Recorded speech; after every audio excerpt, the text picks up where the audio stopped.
All right, hello everyone. My name is Daniel. I'm just gonna go for it and try. This is the second season of the Canadian Premier League, and I chose to try doing the fantasy for this league that's been created. I know it's not affiliated with the Canadian Premier League right now. It only has a bracket challenge for the Island Games coming up, which is going to be our shortened season due to COVID. Um, but yeah, so I jumped into the second season. I wish I knew it was available. I would have done it the first season too. As far as my knowledge with the Canadian Premier League, I went to several Forge games last year. Forge is the team that I support. I wouldn't say I'm knowledgeable to an analyst level about it, especially with the young players. I know Forge pretty well, but around the league, it's most of the big names, the top scorers, and the other teams that I know. So if you're here for advice, I'll give you what I have to say, but take it with a grain of salt. But I did want to try making videos for each game week as I was going along. I tried to start doing that with the Premier League fantasy, and it was just too much to follow 38 game weeks. So I was going to try it with the CPL and hope that that works a little better because there's only going to be seven, and then we'll see if it continues into the group of four and then the final. But yeah, I'll just give you my 2 cents every game week, and we'll see where it goes from there. Maybe I'll continue it for seasons in the future. So starting with my team, we had 750K to work with, and players are either the best players are given a price tag of 75K, medium would be 50K, and the ones that probably might not even see the field at any point are 25. But you kind of, in order to stay under budget, you got to fill out you got to get players with all these price tags. So for me, just with such a short season, I can only see a backup keeper for a team being used maybe the second last or last week if a team is already clinched or is already mathematically out to give their backup goalie a try. And honestly, with Forge last year, although Borges was getting a lot of goals and obviously he's not there, I found their attack rather spread out throughout their midfield and strikers, but they're one of the best teams defensively with David Edgar, with the addition of Tissot, another Canadian international, and their other defense that were just playing professional for the first time. Like they were really great, and Henry and Roberts both played great, but I just think not a lot of goals are going to go past the Forge this season.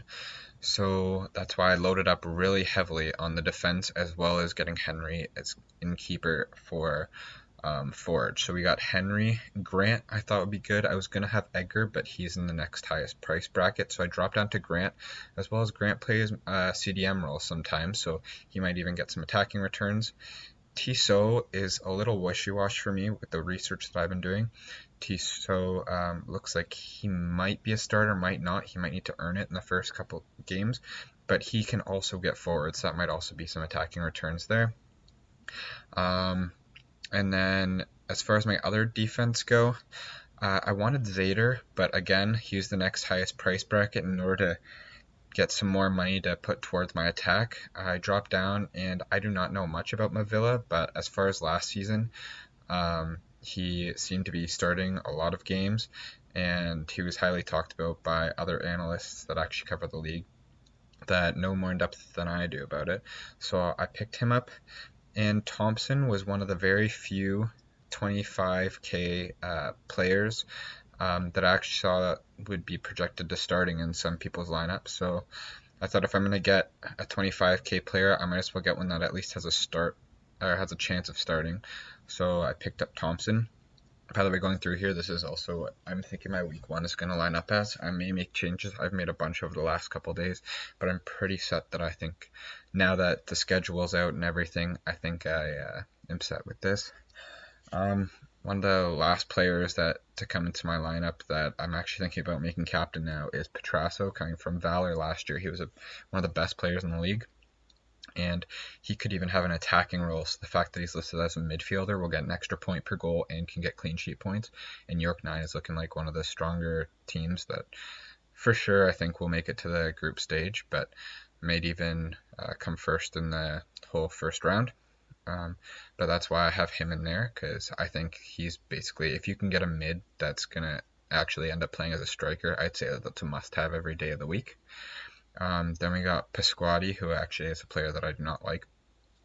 But again, very attacking player listed as a midfielder, and I believe he was only 50k. So that again, I just think it's a must-have. Like anytime you have a player that's playing higher up the field than they're listed as, I immediately look at that player. Again, Aparicio. I have a lot of York 9 attack, but I just think with their acquisitions in between seasons, and if they can get working together, there's going to be a lot between Petrasso, Aparicio, and I'll get to Telfer later. But there, I think, will be goals where one of them will score and it'll be assisted by the other, and that could just add up to major points. Now, I was tinkering with Sabek, the Borges fill-in from the season, but in order to get in Petrasso, I had to sacrifice that and go down to Chornier for Forge as my last starting midfielder. The only reason I'm a little worried is often last season he wasn't starting, but he was still contributing to some goals. He scored the goal in the final in the second leg that got Forge the win of the first CPL league, and he just, even when he stepped off the bench, he normally plays a winger role where he is attacking the net and might get an assist even if subbed on for the last half hour, 20 minutes. So to allow some more money for some more attacking midfielders, otherwise I sacrificed maybe a starting role and some potential points to still be there in Chornier. And my attackers are for this Telfer and Campbell. Telfer scored the first goal in CPL history last year, and with a decent amount of MLS experience, I thought for sure he would be able to make my squad. He plays sometimes more of a left wing role, but normally striking up top on a team that I think is going to do very well, so why not have him in the squad?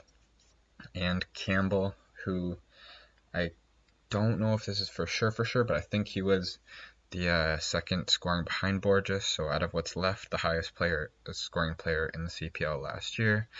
Unlike the English Premier League, in the CPL, we're allowed 4 players from one team, so a lot of my team is filled out by York 9, Forge FC, and Cavalry. But I do have representing Pacific Campbell here, and I think that'll be a good addition. I was kind of hoping that Bustos would be listed as a midfielder so I could have both of them, but I didn't think there was a point in having both of them when they're both 75k. Now, as far as my bench, just with such a short season of 7 games, most of my bench will probably not play between Zebi, Farsi, and Zob Zamo. I just picked the cheapest goalie because I'm just going to start Henry every week likely. But those 2 Cavalry players might see the field. Zebi played a lot for FC Edmonton last year, I saw, so that's why I picked him up. And Farsi's just brought in this year for Cavalry, so we'll see if he works his way into the lineup, and if so, and prices do fluctuate in CPL Fantasy, so I might get to work with a bit more money if those prices go up and they start playing. The last one I want to talk about is Ongaro for FC Edmonton. I did pick him in because I do intend on playing him. The reason I'm sitting him is Edmonton, I believe, starts out with a challenging fixtures. They face Forge first, and then Cavalry right after that. So I'm thinking about sitting him for the first 2 weeks, but so then I don't need to use the transfer and bring him in afterwards. I'm just going to have him on my bench. I went really York 9 heavy right now because their first matchups are Atletico Ottawa, who I think will come last. Then we got Pacific, so I'd say a mid-table team, and then right after that they got Valor. So I think they're facing 2 of the bottom teams right near the start of the season, so they'll definitely be seeing the field a lot.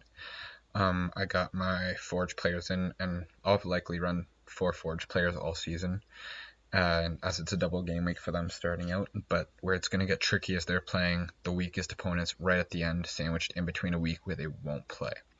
So that'll be challenging to kind of maneuver that, wanting 4, but then wanting none, and then wanting 4 again, as they face Valor and Ottawa on the either side of that week. So that'll be challenging because Cavalry will not be playing that week either. And so that's going to be 8 of my players that I might need to shuffle around a bit in order to make work. But going on, yeah, like that's my thoughts for week 1. Every week I shouldn't say every week, 'cause it's more happens more frequently than that, I should say, because the games are so close together and they fit in so many at once. So it'll probably be every 4 or 5 days I'll make one, going over how my points went, where I am. Right now there's 164. The number's been going up slowly, but the winner of this will get a jersey apparently, and the winner of each supporter group will get, I think it's just $10 of Amazon gift card, which is better than nothing. And I will always be happy that I'm a Forge fan, but unfortunately that's the biggest fan base, so I need to beat the most people in order to get that as well. But yeah, that's how things are right now, and I look forward to trying to continue to do this. Hope you liked it and maybe found it helpful. I don't know. But yeah, hopefully wish me luck and root for Forged in Fire. Take care.